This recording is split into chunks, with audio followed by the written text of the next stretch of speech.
Eee yang pertama itu yang aku pengen Bapak Ibu, pengen selalu ingat itu selalu, don't put your all the eggs on one basket. Jadi maksudnya, investasi itu jangan semua taruh di, satu tempat yang sama. Jadi misalnya jangan, oh punya uang 100%, jangan semuanya itu 100% di deposito atau 100% di reksadana atau 100% di obligasi atau 100% di asuransi, jangan.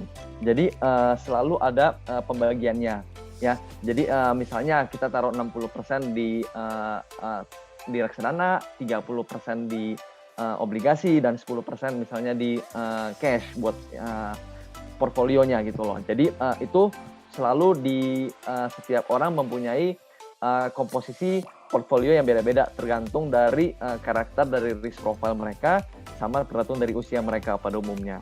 Ya, jadi itu harus apa namanya, di custom made lah biasanya yang jadi kita di CIMB Niaga melakukan custom made, apa namanya, buat masing-masing, eee, apa namanya, orang lah buat soalnya setiap orang mempunyai, risk profile yang beda-beda juga, ya.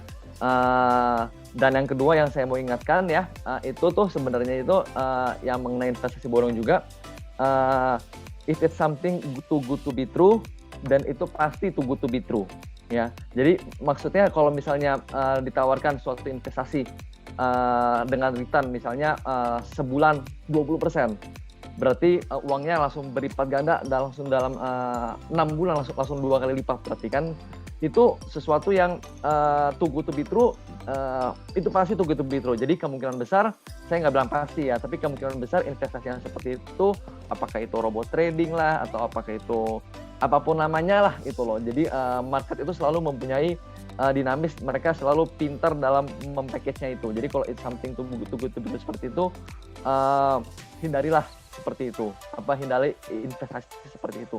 Sebab, itu ujung-ujungnya itu, eee, Ponzi scheme biasanya ya, skema Ponzi gitu. Jadi, hindari seperti itu.